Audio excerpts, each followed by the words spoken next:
Okay, so what we're seeing is that the volume of outbound that everyone is sending, me included, just keeps growing and growing as it gets, I'd say, easier and easier.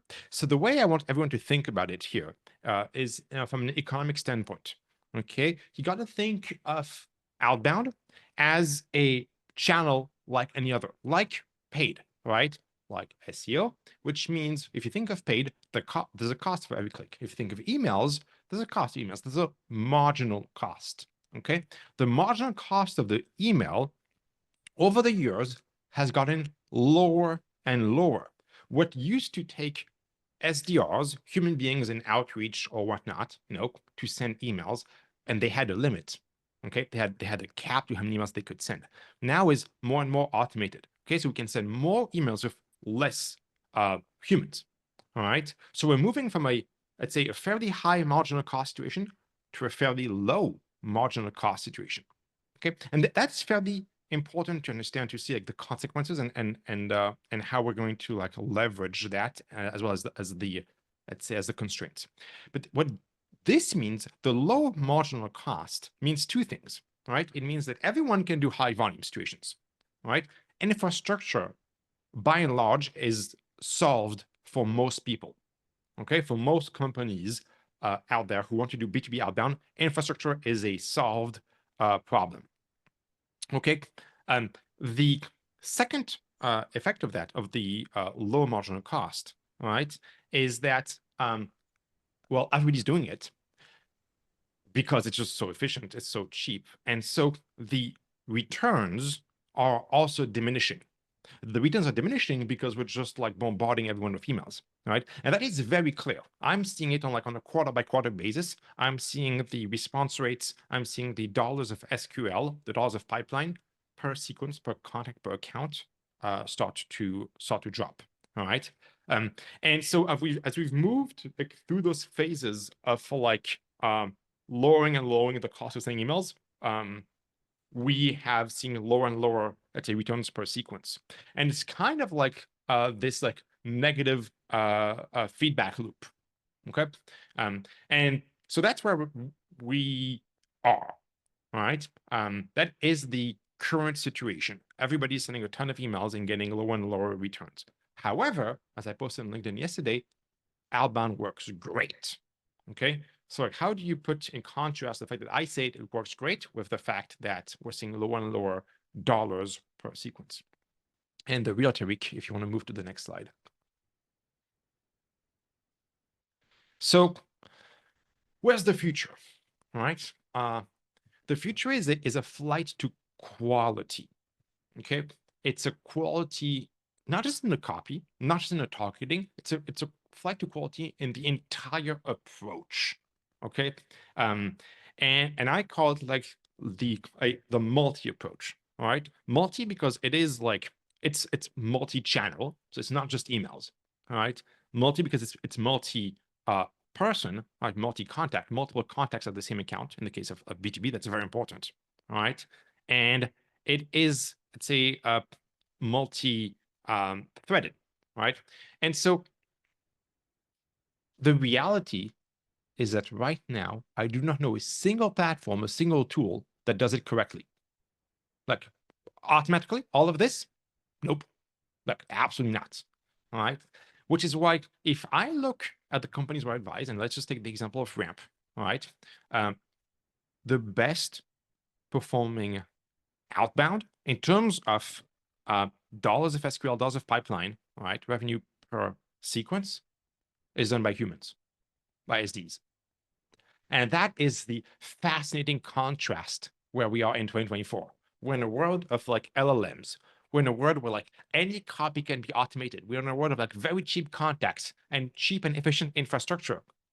But still, if you want the highest click-through rate, response rate in aggregate, it's still humans. All right. And that's the fascinating duality that we're faced with. All right.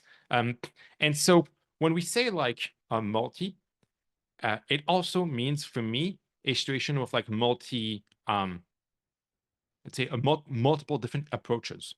I'm going to share some of that later, but you'll see that we have some hybrid approaches, as well as we have some fully automated approaches. And we need to decide how do we optimize for, say, the maximum contact value.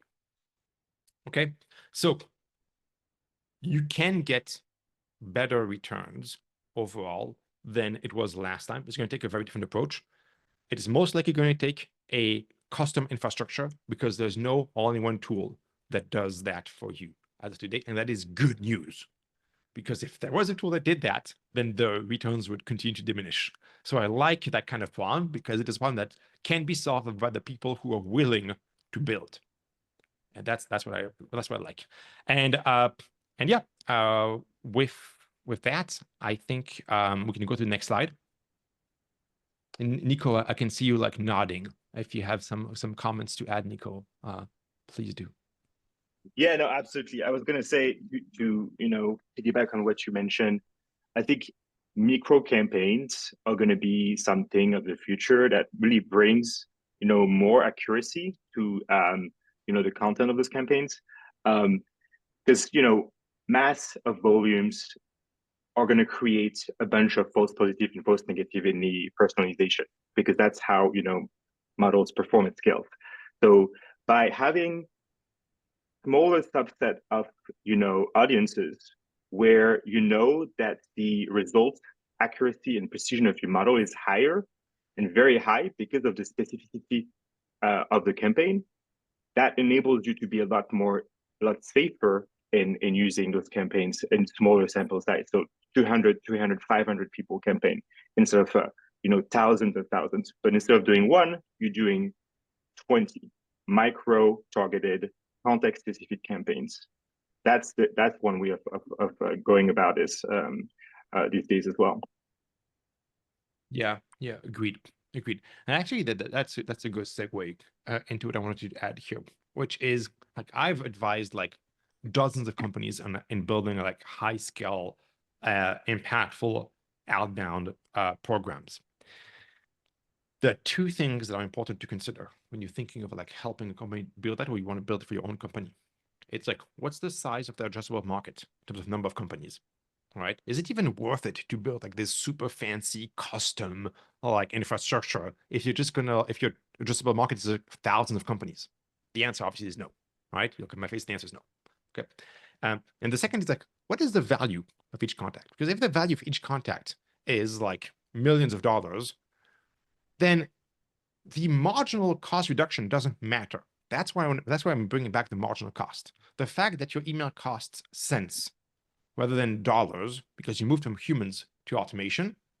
If the ACV is millions, you don't care, right? You can just like employ humans to do it. It has no impact and you have the better performance. And that's where you got to think back to what I said earlier. Humans still have the better performance. They don't have the scale. They have higher cost. Okay. So if you look at your ACV, there is a moment in that curve, right, where you can have there's a maximum like optimization, and it's different for every company, and it depends on the ACV or lifetime value of your prospect. It depends on the scale you need to reach, and it obviously depends on the costs, right, on the marginal costs, right, which is dependent like where do you have your SDs and whatnot. If I take, we have like a nice like spectrum here from like pigment to Melio, right? The numbers are indicative, like it gives you a range, right?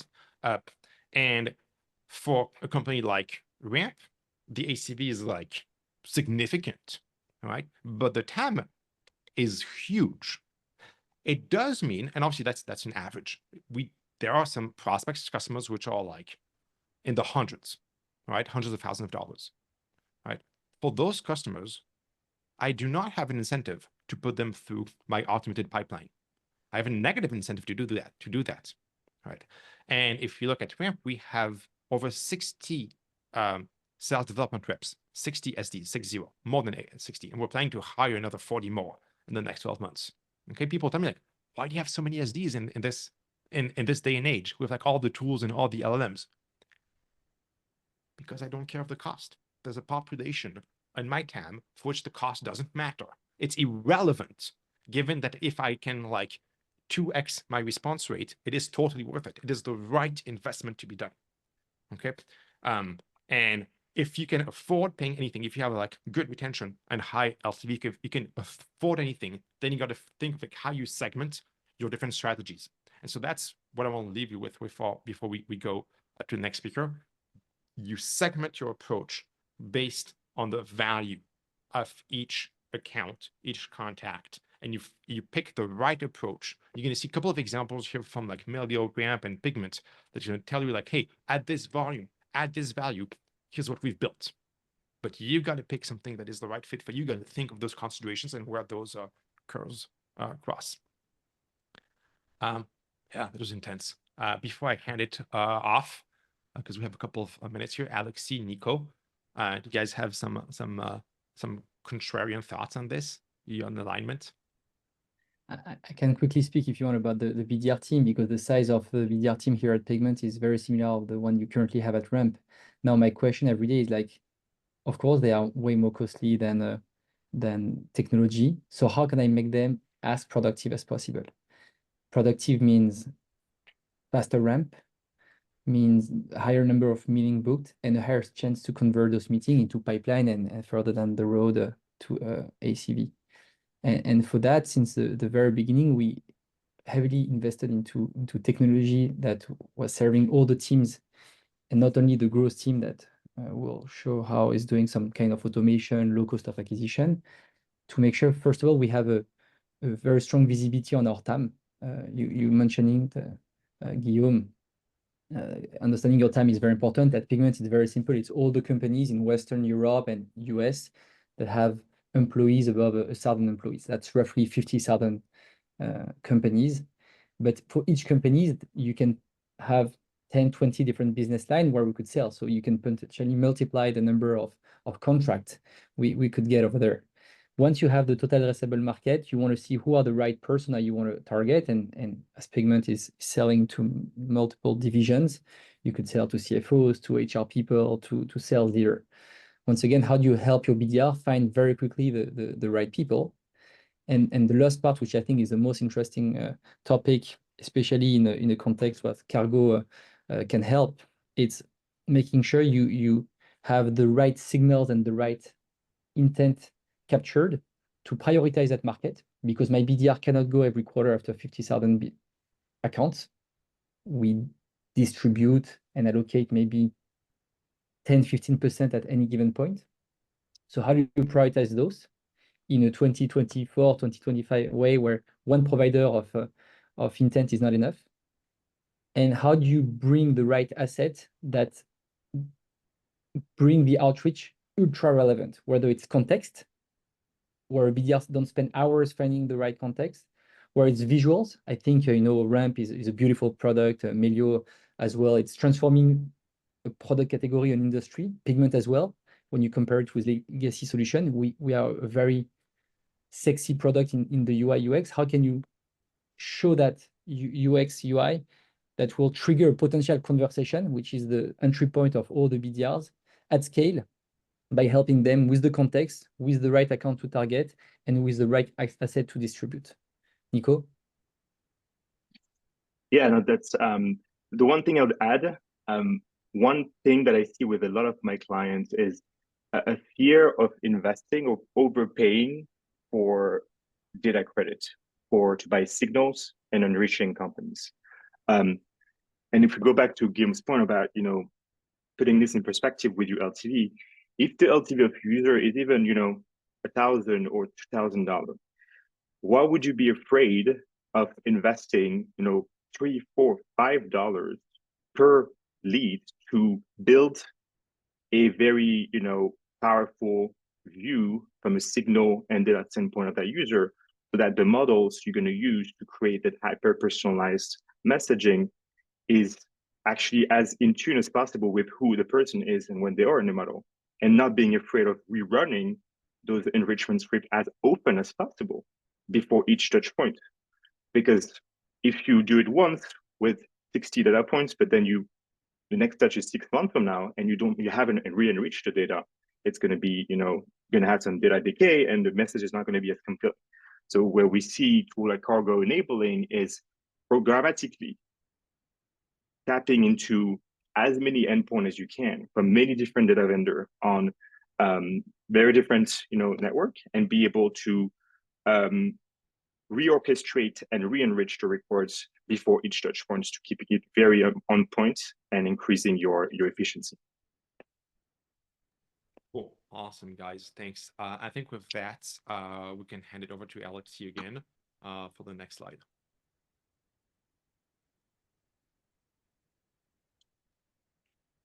Thanks, Tarek.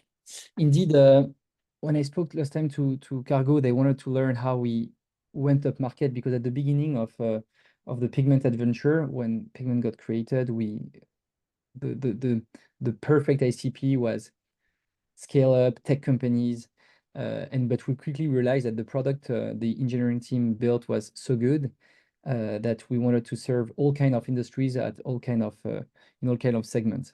And Tarek wanted to learn like how we leverage those insights, those data points that the growth team was collecting to win some of the largest logos and customers we serve today. And I wanted to share the story of one of the largest FMCG company, Fortune 100 companies.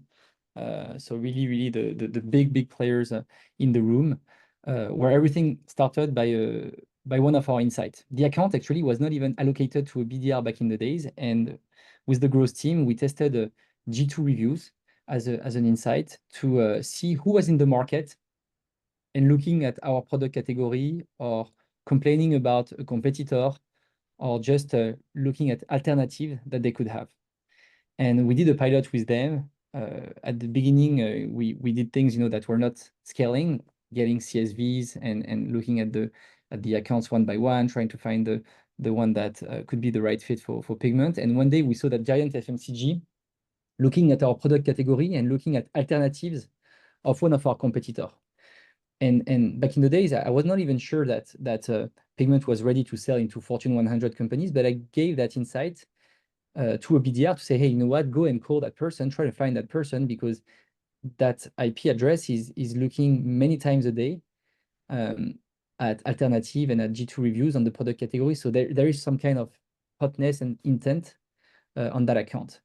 With the data that G2 provided, we managed to identify the location of the people with LinkedIn Sales Navigator. We find who that person was in a team of 5. It was not that hard to identify.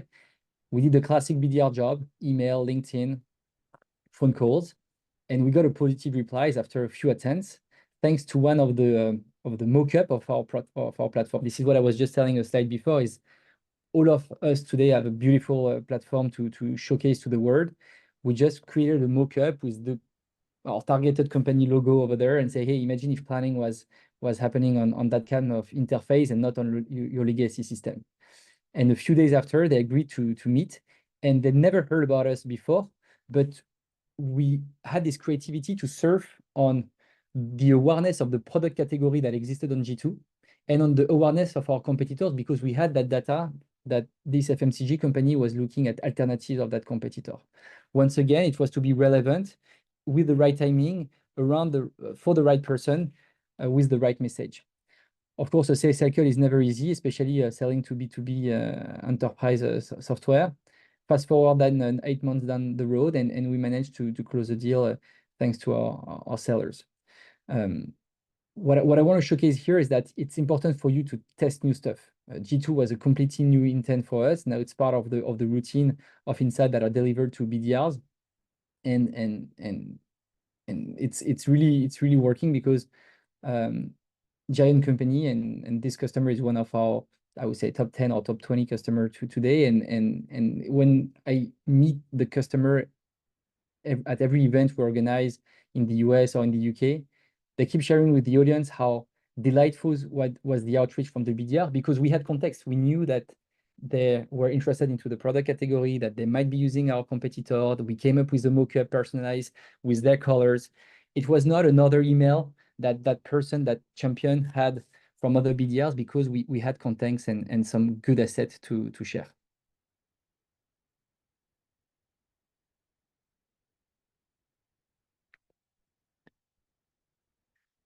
Should I spend a bit of time on how we are doing that?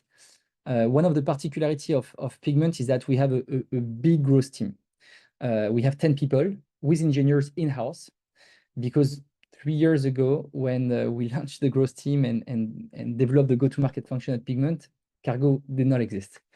If you remember the slide of Guillaume at the beginning of the call, you had a bit of Apollo, you had a bit of Ample Market, but we really had the ambition at Pigment to build custom stuff for a best-of-breed approach.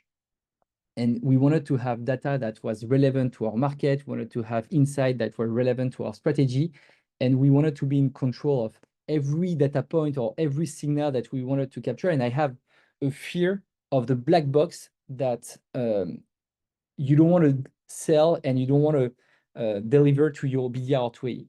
Every time I'm delivering an insight to a BDR or to an AE or to a CSM or whoever is in charge of engaging with an account, I have this capacity to retro-engineer the insight and tell my BDR, okay, this is what they've done online. This is why we believe you should get in touch with them. And it's not a weird scoring on a scale from 0 to 100 saying, hey, we believe it's time to go after that FMCG. No, we know that that person in that part of the UK went on G2, or this is the job desk that was mentioning the mission. Here's a hiring manager. We have the source of every insight we want to deliver to our go-to-market team. And this was only possible with a lot of engineering that you can see on this slide.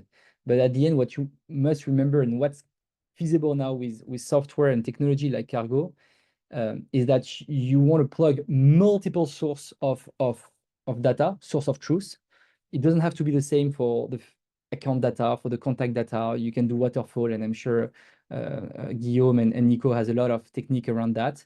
But every time we add a new signal, it's part of our new scoring model that's in-house built, that we keep control on, and it's never a black box approach. So we, on one side of the slide, you can see all the raw data that we're capturing, transforming, and at the right side on the slide, it's delivering those insights to the right people who should engage our audiences with the signal and with the raw material we have captured. And on the book of business or on the accounts that are not delivered to account executive, that are not our core focus, it's also a way for the growth team to build hyper relevancy outreach at scale with all that data that we capture. So I can give you one example before I hand over the slide. But if someone is hiring a finance manager at Ramp, automatically I will be able to capture that job offer, match it to the right account, find the potential hiring manager of that person to be hired, understand what's the priority of that job desk. Do they want to implement a new tool like ours? Is it a pain? Are they like shaping the pain point that they're currently facing? Convert that into hyper relevant email or messaging that I can distribute both on LinkedIn, both on email, text message, and have that done automatically. And whenever an answer is coming from that finance team, automatically I reroute that answer to the team in charge of the tech or finance tech vertical in the US.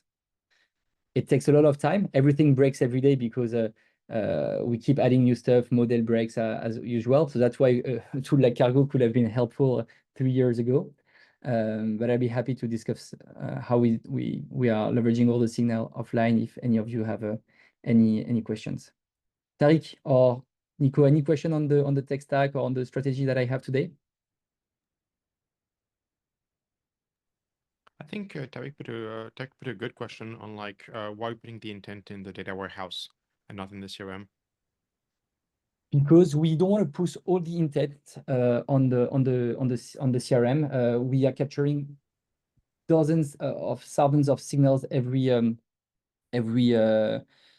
day. I can give you the example of the job offer. I'm only pushing the best job offer to my BDRs, because if you look at company, I don't know, like Amazon, the biggest company here, Walmart, they are hiring finance managers, maybe 100 a week.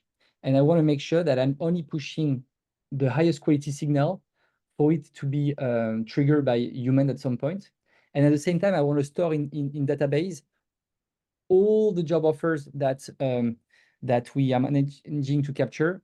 Two reasons. The first one, it helps me with my scoring. A company that's hiring a lot, that's opening new roles, might have an appetite to buy new technology or to change the way they are working today.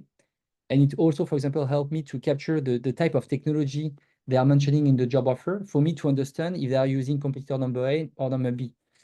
Because a company like Walmart may be using 3 or 4 different type of technology similar to mine, but I need to count the number of times they are mentioned to say, okay, the primary competitor at Walmart is going to be that technology, because in the 200 job desks that I've captured in the last 2 months, competitor number A is mentioned 160 times. And so this is why we have a database of intent that is much wider than what we're pushing to our people on Salesforce. Yeah, and to piggyback on this, Alexis, I found that pushing, especially when you use a lot of signals, pushing everything to your CRM is creating a lot of technical debt eventually. It's very hard to maintain. I've seen CRM that are nightmare at scale to maintain because of those signals. And what you want to push is the score, so the end result of all those signals that were calculated upstream, and the next best action. What, you know, with that score and that context, what should you do? Because that's what's matter today. You know, it's like if you accumulate all this history on the record, it's going to create more chaos than anything. So focus on pushing the right information at the right time to your rep for it to be actionable. For sure. You want to, especially, you know, with a distributed workforce of SDR, BDRs, we have them across 4 offices. You want to reduce the noise as much as possible, and that every intel that you feed them with is correctly actioned, rather than having them trying to find and surface the right priority today. It's our point of view, and working pretty well so far. Perfect segue for you, G. Cool. Let's do it. So yeah, a couple of things here. One, you know, piggybacking on what Alexis said, you know, we at Ramp, we have an approach currently where every signal gets acted on. So Alexis gave us the example of like the G2 signal, all right? And now his example is like there's a signal that comes in, and basically he has like a SDR location, and basically they get like a combination of like different touches, right? And that is very true at Ramp and at many other companies that I worked at, like Segment and Gorgias and a couple other places, right? And so it's a one-to-one approach, right? Where you have a dedicated sequence that exists for every signal. Okay, so you find a new signal, so you're going to test it manually. I think that's important to explain, right? There's a cost to implementing each of those things. All right, like it's not just you go in like in a cargo in a clay and something, then you just pull like and get magic. No, like you need to like evaluate the volume, the validity. You need to like QA the signal itself. You need to build a campaign. You need to like there's quite a lot of work. And so I always recommend just like do it manually at first. Like just like ask the guys at G2 for like a CSV dump of like the past couple hundred visits, and just like, you know, route them for somebody to do manually. See what happens before you build it out.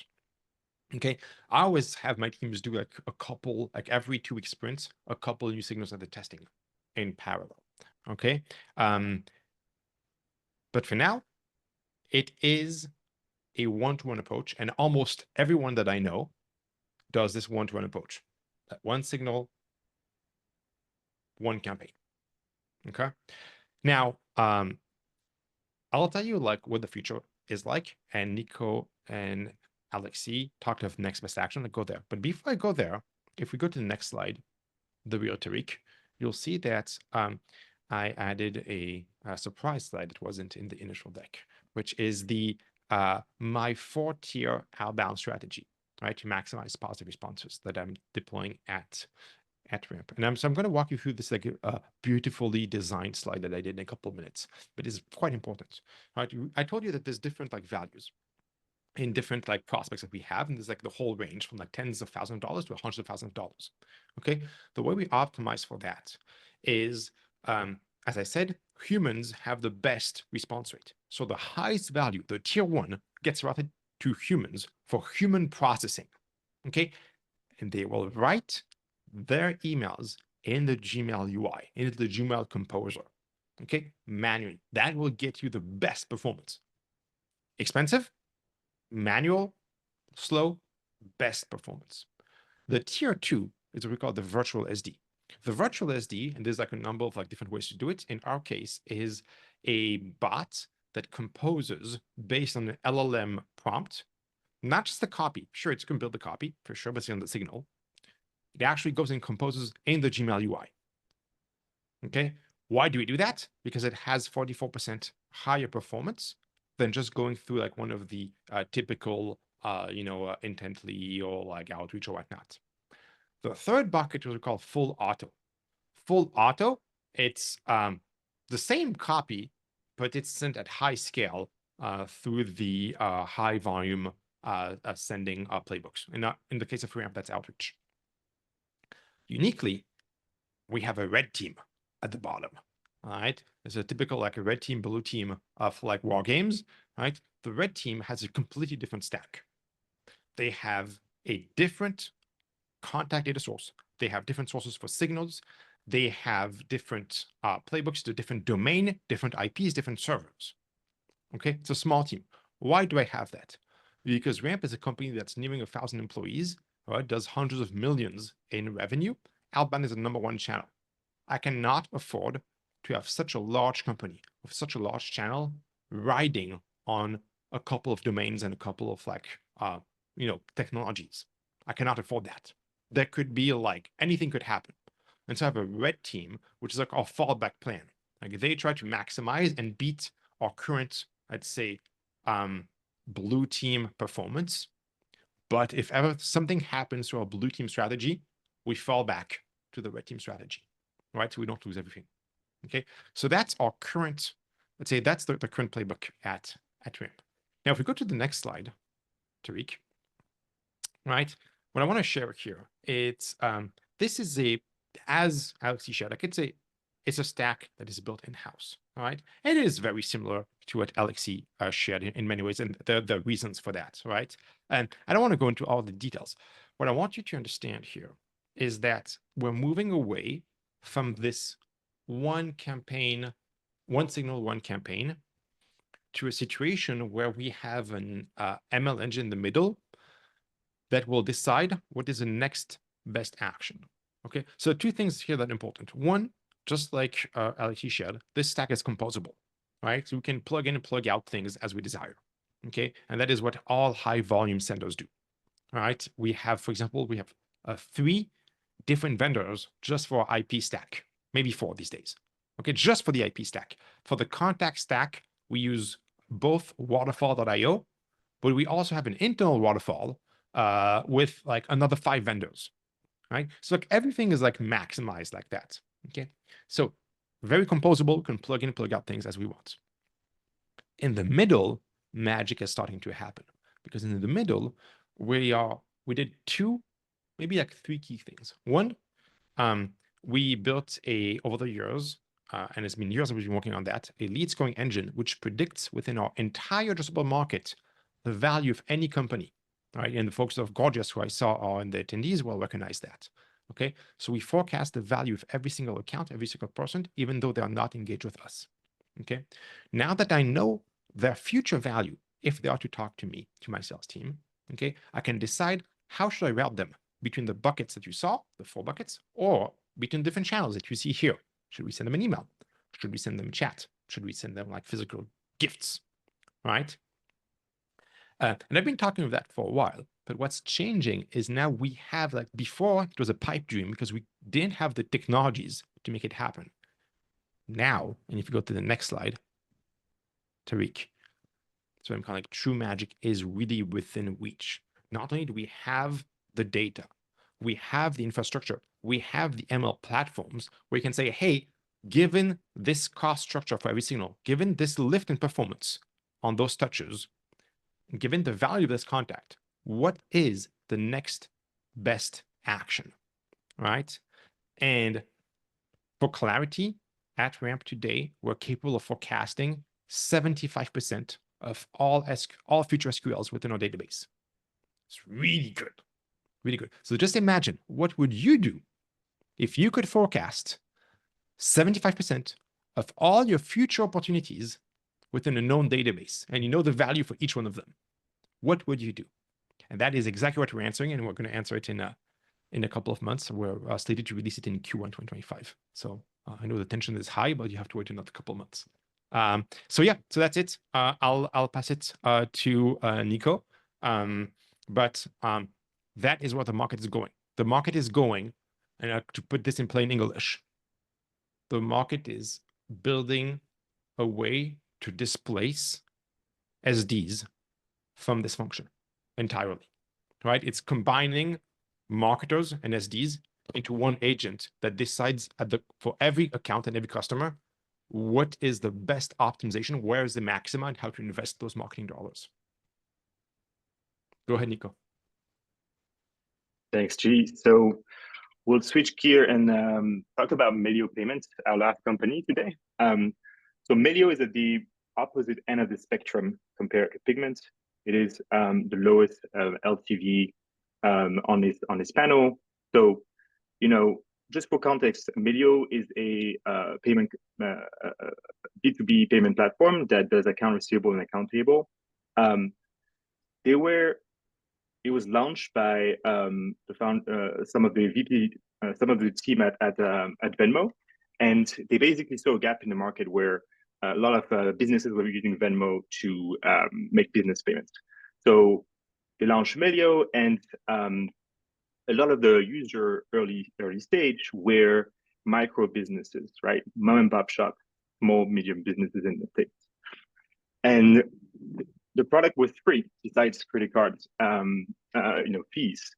So in that landscape, we had an ARPU that was a 2-digit number. So very low ARPU, very low LTV potential per user. So from the beginning, back in 2020, when we started to go to market with a couple of people in the States, we had to be very frugal in the acquisition channel we chose, right? So, and there's a couple that we were successful with, and I'll go over them right now.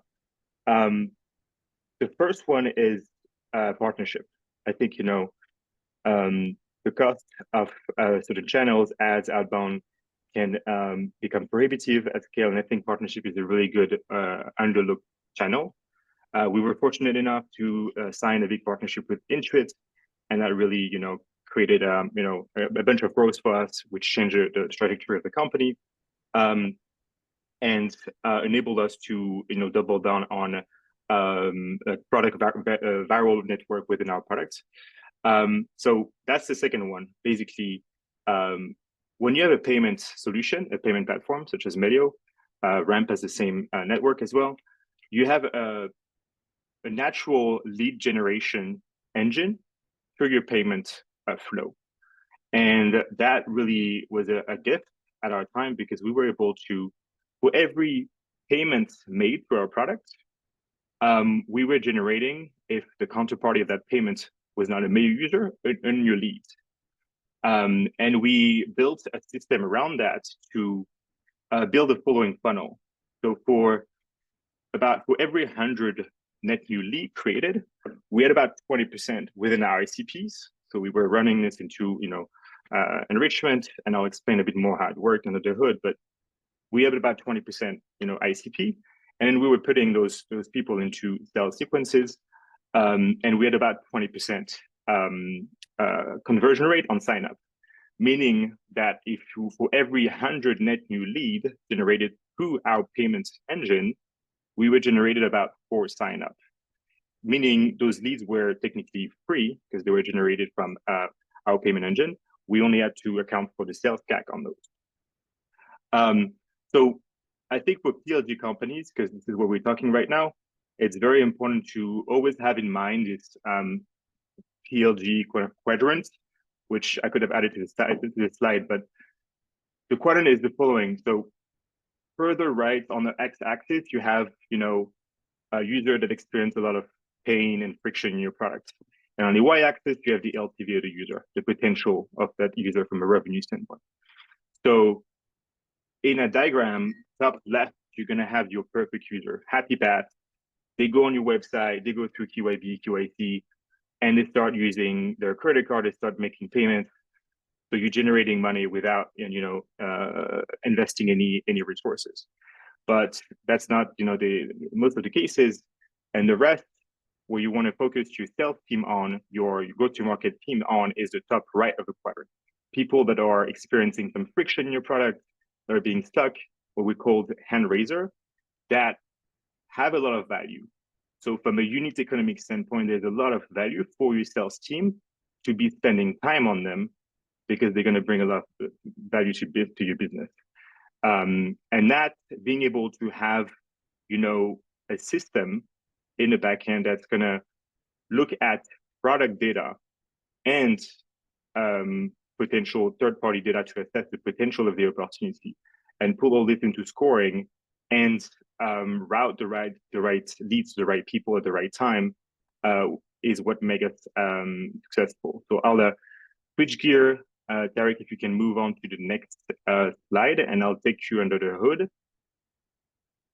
of how the stack was built. Derek, I don't know if you... Okay, great. So a lot of, similar patterns here, again, from what Alexis and G presented, a composable stack that unites all our data sources together. And there's three things I want to emphasize here. So partner data, what we call second party data. So in the context of the partnership with Intuit, for example, we were able, through their API, to get the current payment volume or billing volume in Intuit. And for us, it was an extremely important data point, because it set us a baseline and a sense of the opportunity for each given account. Meaning, if we had a client that only had, 5% of his total bill volume on Intuit being paid on Melio, we had a formidable opportunity to reach out and understand what more of the payment were not paid on Melio.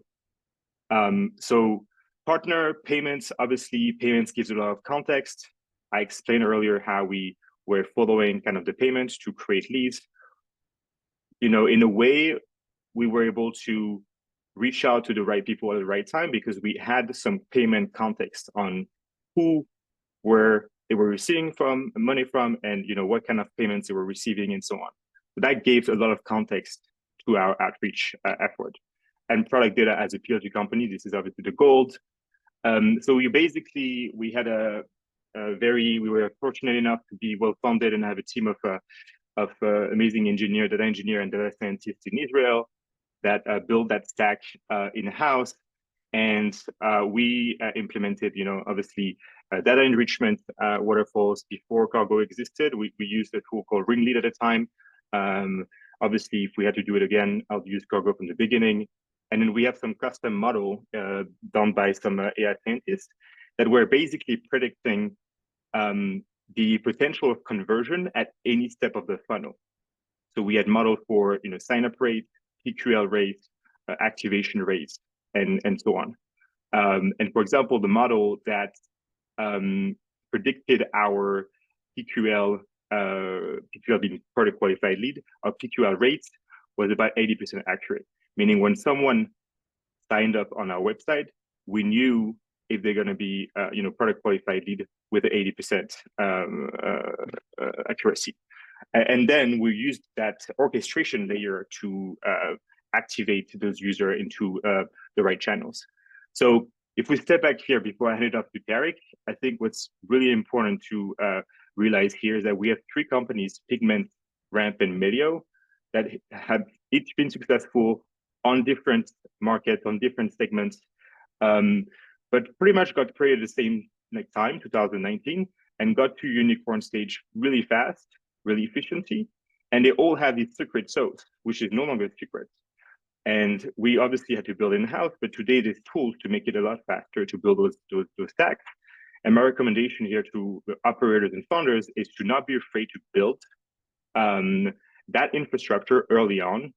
A good stage is usually around Series A. I think there was a question in the chat earlier about this.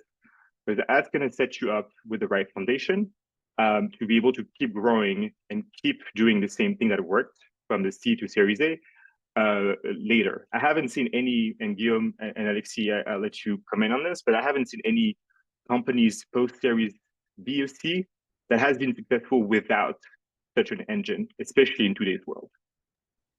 Yeah, that's very true, unless you are a player that's been around for 30 years. One thing that I keep reminding my BDR is that no one is it's very easy to be a BDR in I don't want to name them, but you know, the Microsoft, the Google. I used to work for Facebook. It's easy when you have a Facebook email to land in front of a CMO. Everyone wants to meet with you.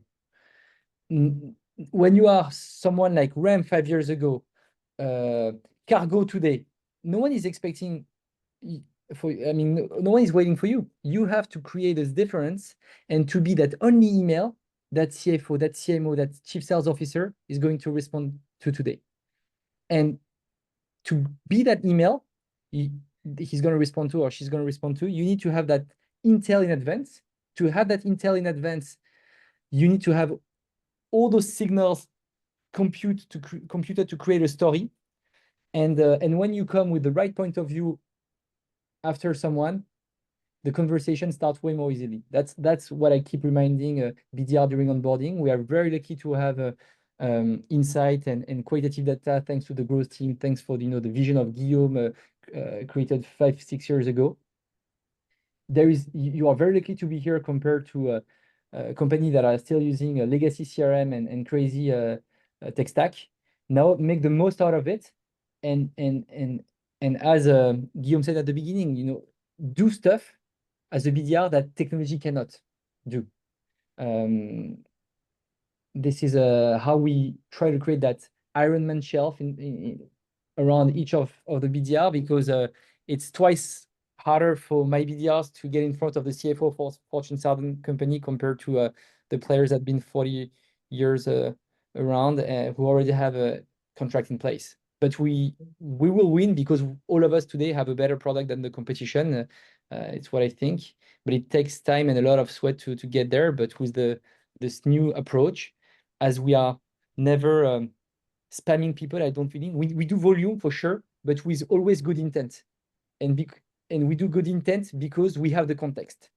And it's always easy to say sorry and no one got killed to invite a prospect to an event. But I can tell you that so many people came back to say thank you to the BDR at the end of a sales cycle or 6 months after deploying Pigment, because it changed their day-to-day, that it's worth all the hang up we keep having on the phone when you are a BDR, or all stop spamming me on emails. This is the mission of our journey as a go-to-market team.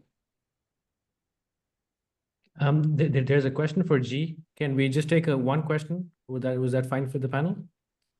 So we have sure, go for it. Cargo user called Jan Kessler. Jan, I'm going to try and unmute you now. Let's quickly pose this question and see if we can take more.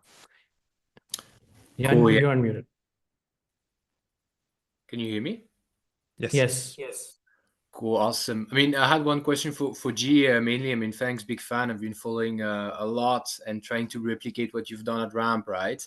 But one thing that I always struggle is what's the ratio between the GTM ops or engineer that you have at Ramp, right, with the SDR, right? Because I understand that you have your TAM, then you split it in two. One is automated, one is, let's say, semi-automated, right?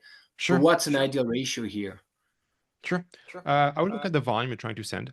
And for me, there's a minimum size of the GTM engineer team if you want to build an automated, like what Nico, Alex, I shared, all right? That's it's hard for just one person to build that. It's really hard, all right? So you're going to talk of 2-3 people, most likely. Okay, cool. So 2 people, at typical rates, you can just look at the cost of that, the base cost of that. And then you can look at, hey, is it worth investing a couple $100,000 in building this infrastructure versus just having some SDRs?